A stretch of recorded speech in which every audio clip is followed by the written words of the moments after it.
Ты чё, тупой? 21 век на дворе. Какой бог? Ну а чё, они такие тупые? Наука уже все давным-давно доказала. А эти ретрограды пытаются каменный век вернуть. Anılmış Fransa filozofu Voltaire, dünyada ateizmayı en çok ilerle derdi. O yazdı onlarca kağıt Allah'a karşı, inana karşı, kiliseye karşı. Onda vardı ateizm klubu. Da ona gelerdi toplantılara çok başka ateistler, o yürüderdi insanları karşı Allah'a gitsinler. Da Voltaire'ın filosofyası hem psikiyatları onları varınca söyleme iki laflı. Bütün onun filosofyası. Güldür yılanı. Kiliseye o derdi yılan ve derdi hani kilise yılanını öldürmen lazım. Bu pek zengin bir adamdı.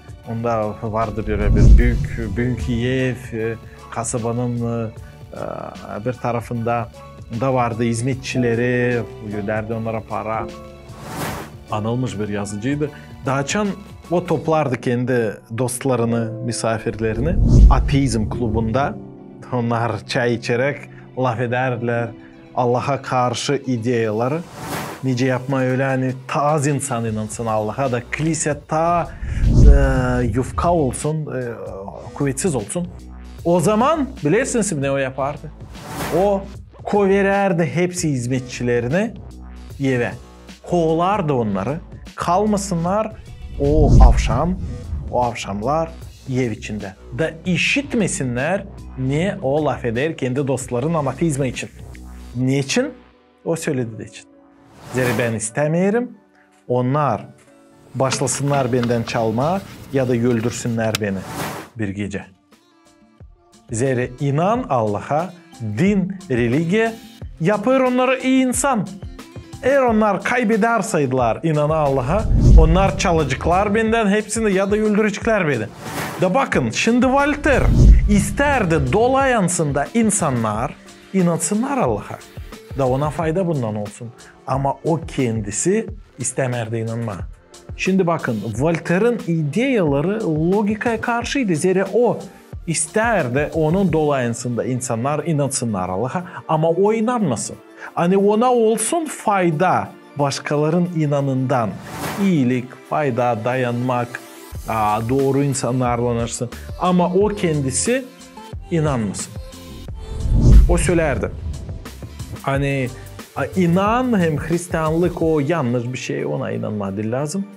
Ama Hristiyanlık hem inan yapar insanları iyi insan. Onlar iyilik yapsınlar, yardım etsinler, bir insan olsunlar. O işin inan lazım olsun.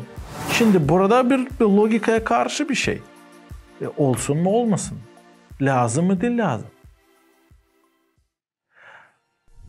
Voltaire gülerek kendi odasında yalnızlıkta ölerdi. Bir de dostu yanında yoktu. O pek hastaydı, zeytlenerdi. Ve kendi hizmetçisine son laflar görmediğini o söyledi.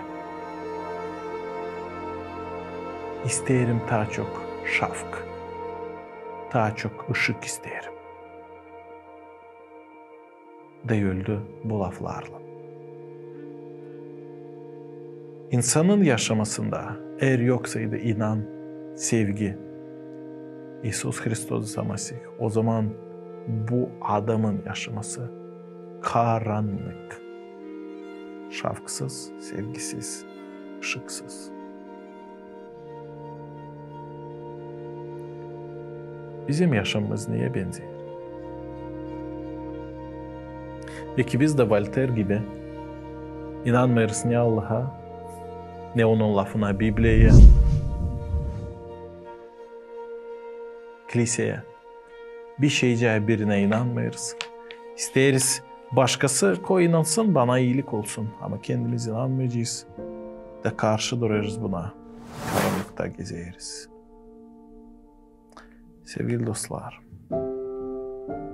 İsus Hristos söyledi. Hani o şafk verir, ışık verir bizim ayağımıza da biz görelim nereye biz gideriz. Açan yok Allah adamın aşamasında o görmeyir nereye o gider. O bilmeyir neyden o başladı emneye gelecek. O kaybelir, o dolaşır bu yaşamakta. Ama belki adamın çok bilim bilgileri yoksaydı da ama inanı varsaydı onun kompası doğru gösterir. O bilir kim o, ne için o bu yeryüzünde yaşayır, kim onu yarattı, hem ne bekler onu yaşamın bitkisinde, ölümden sonra kim var, ne olacak. O bilir bunları. Ne mutlu o canlılar kim inanıyor.